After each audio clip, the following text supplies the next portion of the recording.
Good morning, dobro jutro, guten Tag, and in my language Welsh, bore da. Erstens möchte ich mich bedanken First of für die all, I'd like Einladung, to thank you for the bei der invitation to Konferenz address dabei the zu sein und ich conference, bin sehr and I'm enttäuscht, dass very ich nicht persönlich disappointed that I dabei can't be sein with kann you in in person Kärnten, in um mit Corinthia Ihnen today to das celebrate Hundertsjubiläum der 100 years Volksabstimmung zu since the feiern. Aber people's vote. ich bin dabei But über through Technologie. technology, I am able to Wie wir participate. wissen, Technologie war As we know, der technology has been Schlüsselfaktor the für key eine to continued kontinuierende communication Kommunikation während across the der Zeit world during this des COVID-19 period. Covid-19-Viruses. Doch die digitale Schere oder die digitale Ausgrenzung ist eine sehr große Ungleichheit.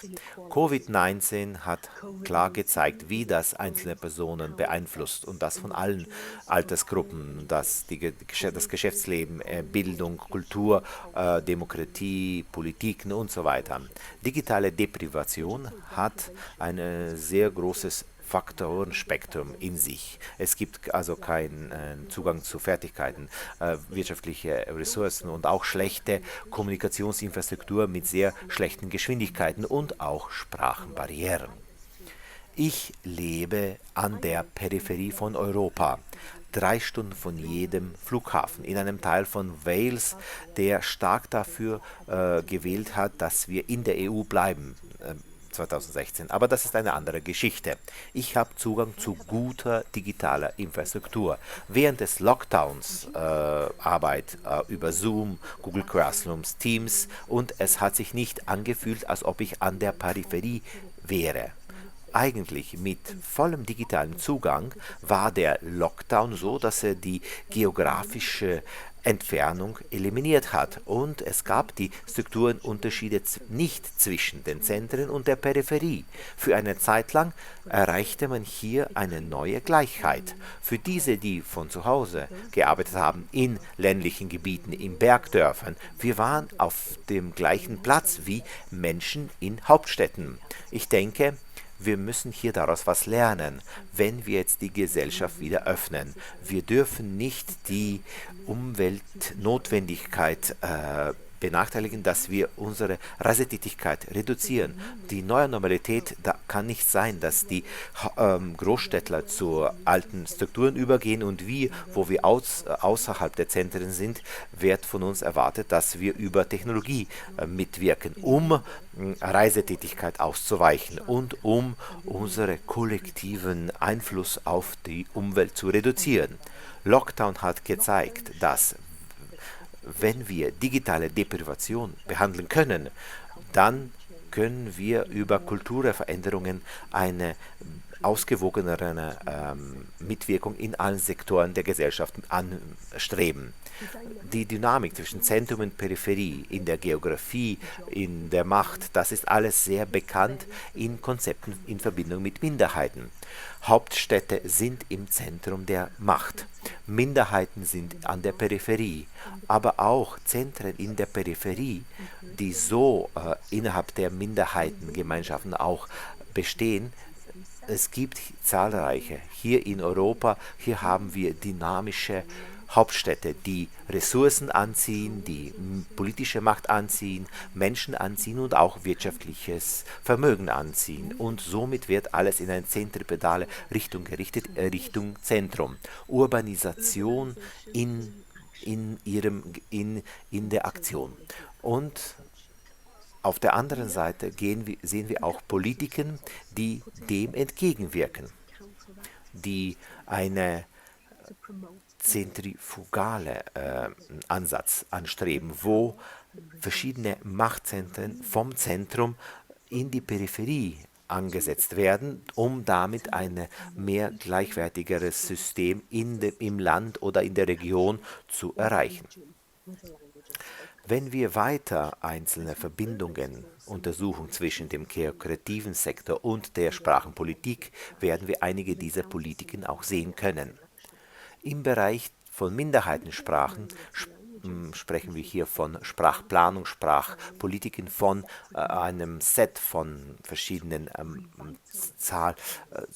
verschiedenen Maßnahmen, um die sogenannten Sprachenwechsel entgegenzuwirken. Das ist ein Begriff von Joshua Fishman. Das bedeutet, dass wir auch hier die Übertragung von Sprache von Generation zu Generation auch befördern oder auch die Normalisierung der Sprache zu erreichen, wie das in Katalanien, in Galicien oder in Baskien auch dann benannt wird. Oder es gibt hier auch progressive Sprachenplanung, dass wir hier einen proaktiven Ansatz am lokalen Ebene ansetzen. Das ermöglicht auch eine linguistische Diversität zu erreichen. Aber wir sollten immer auch berücksichtigen, Sprachen werden nicht zu Minderheiten, werden nicht marginalisiert oder verschwinden nur weil es natürlich passiert.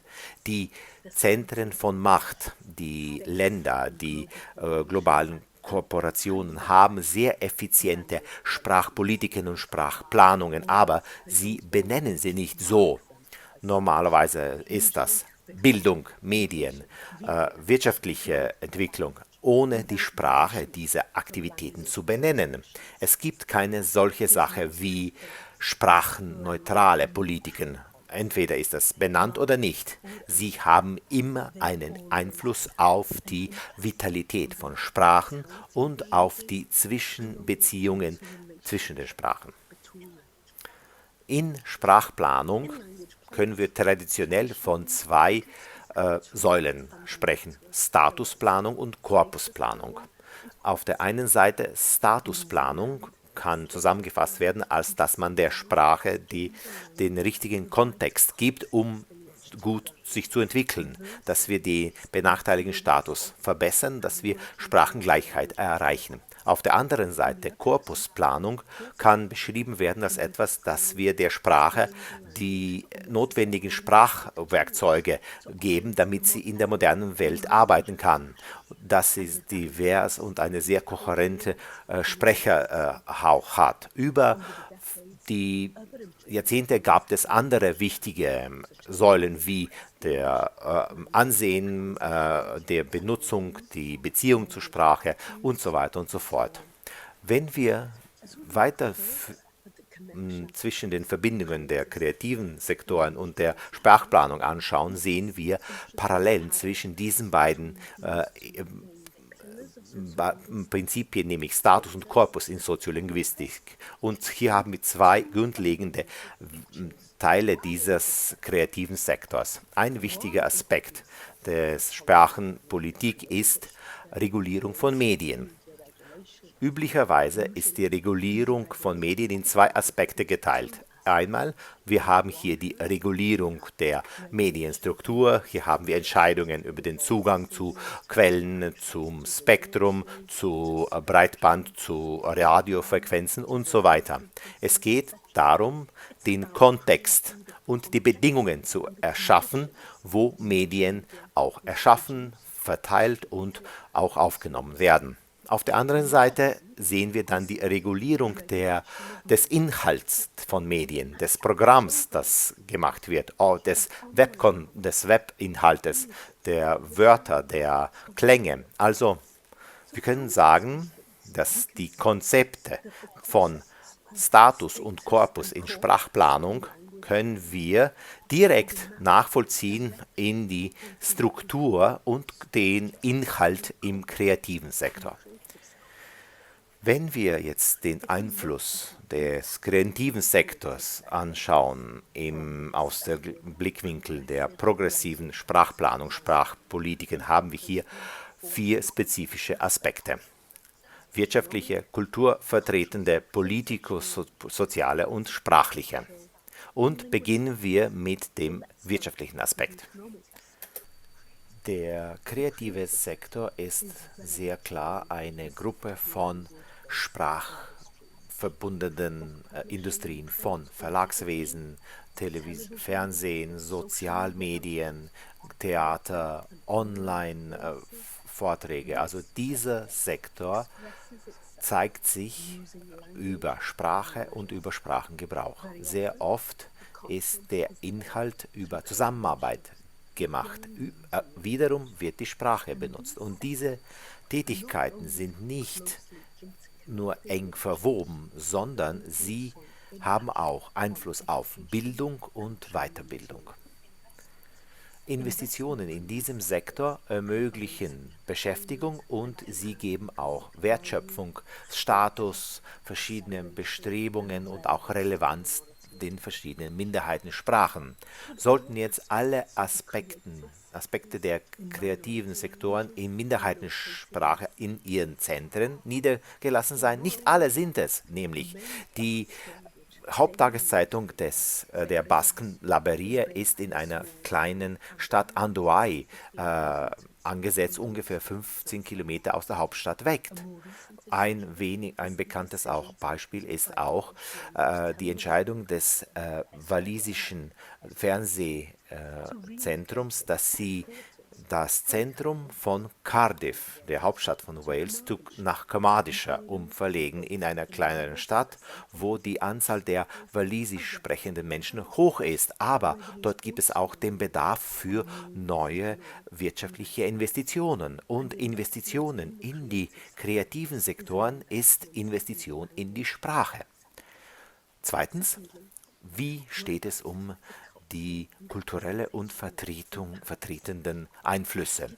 Wenn wir genügend Ressourcen und Investitionen haben und ein nachhaltiges wirtschaftliches Rahmengebilde, geben kulturelle Sektoren sehr wichtige kulturelle Referenzpunkte für die Gesellschaft. Von Filmen bis zu Büchern, die kreativen Sektoren machen Artefakte, Erfahrungen und sie geben neue Welten, wo die Minderheitensprachen lebend sind und sehr oft mehr lebend sind wie in der reellen Welt. Nämlich, das ist auch die Rolle von Kunst in der Gesellschaft, dass die Kunst eine mehr intensive, eine mehr auffallende, eine mehr erinnerungswertes Leben erschaffen. Und in diesem Kontext ist der kreative Sektor dieser, der der Minderheit zeigen kann, dass die Minderheit etwas erschaffen kann und dass sie nicht nur der Gegenstand von Medien ist oder von Text.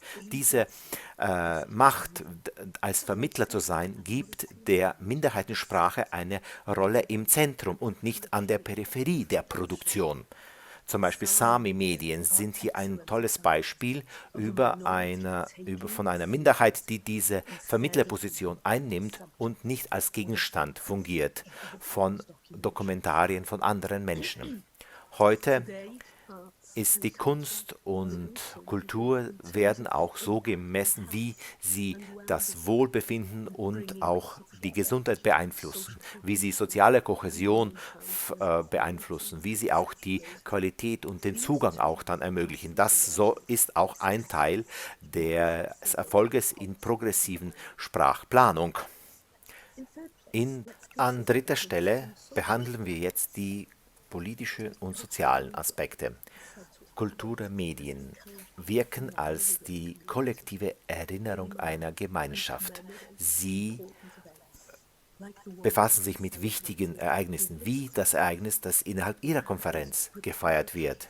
Sie sind als kollektive Sammler von Werten, Meinungen, Standpunkten. Diese können sich mit der Zeit verändern. Das ist ein Teil eines Prozesses der Formierung einer Identität. Wir können alle Medieninhalte produzieren. Unsere Facebook-Seiten, Twitter-Accounts geben uns Nachrichten unsere tagtägliche Zeitung aggregiert Inhalte. Wir haben personalisierte Neuigkeiten und so weiter. Mit professionellen Medien, es ist nicht immer, dass sie uns sagen, was wir denken sollen, sondern sie sagen uns, über was wir denken sollen.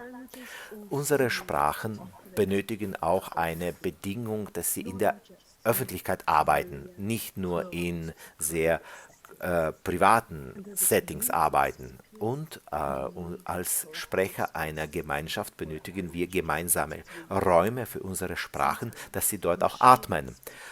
Hier und da teilen wir diese Räume mit anderen Sprachen.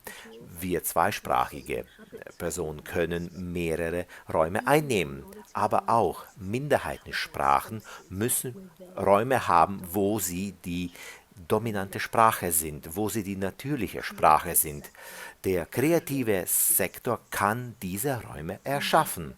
Im friesischen Theater, auf dem korsischen Radio oder auf Webkomödien in Breton. Letztendlich schauen wir uns jetzt den Einfluss der sprachlichen Einflüsse der kreativen Sektoren. Wie wir gesagt haben, der kreative Sektor hat sehr geballte Versionen von Realität, von Fantasie und das über Sprache. Literatur schafft neue Erzählkunst, neue Stilebenen. Journalismus erschafft neue Register und die Neuigkeiten erschaffen neue Neologismen und das wird sehr schnell befasst. Faktenmedien und kreative Kultur, alle beide, sie erzählen über ein Ereignis in einer Sprache, obwohl das Ereignis in einer anderen Sprache passiert ist. Wir können über die Grenzen unserer Sprachen hinweggehen. Medien und Kultur sind Machthäuser von Sprachenressourcen für unsere Sprachengemeinschaften. Sie erschaffen und verbreiten kohärente Standards, sie fördern Verbindungen, Zwischenverständnis zwischen Dialekten und sie verbinden Zentren und Peripherien. Um abzuschließen, die wirtschaftlichen, kulturrepräsentativen, politischen, sozialen wie auch die sprachlichen Einflüsse in den kreativen Sektor tragen dazu bei, dass wir eine Dynamik erschaffen, dass wir Minderheitensprachen damit revitalisieren, dass wir Sprachenwechsel umdrehen und dass wir die Erfahrung, dass man in diesen Gebieten lebt, normalisiert. Mehr denn je muss Sprachplanung und Sprachpolitik genau darauf schauen, welche Einflussnahme hat der kreative Sektor. Unser letzter Bericht zum Europarat, zum Expertenkomitee der Europäischen Charta für regionale und Minderheitensprachen, dieser Bericht wurde im November 2019 veröffentlicht, zeigt klar, dass Bildung, Gesundheit, lokale Verwaltung Werkzeuge übernehmen, die in den Medien erschaffen wurden über kreative Sektoren und erbringen ihre Leistungen darüber und dass gute digitale Infrastruktur zwingend notwendig ist, um fortschrittende Sprachenpolitik zu betreiben. Und wenn wir jetzt die neue Normalität erschaffen nach Covid-Zeiten, werden wir mehr Technologie anwenden und auch häufiger. Und deshalb müssen wir ernsthaft die digitale Deprivation uns annehmen. Als Minderheiten wissen wir auch, dass wir sehr aufmerksam sein müssen auf die Dynamik zwischen dem Zentrum und der Peripherie. Also from one minority von einer to another, Minderheit zur anderen, from this periphery, aus dieser I wish you Peripherie a very wünsche ich good Ihnen conference, eine tolle and I hope to be with Ich you hoffe, ich werde next time. beim nächsten Mal sein können. Vielen Dank. Vala lepa. Many thanks. Diolch yn fawr.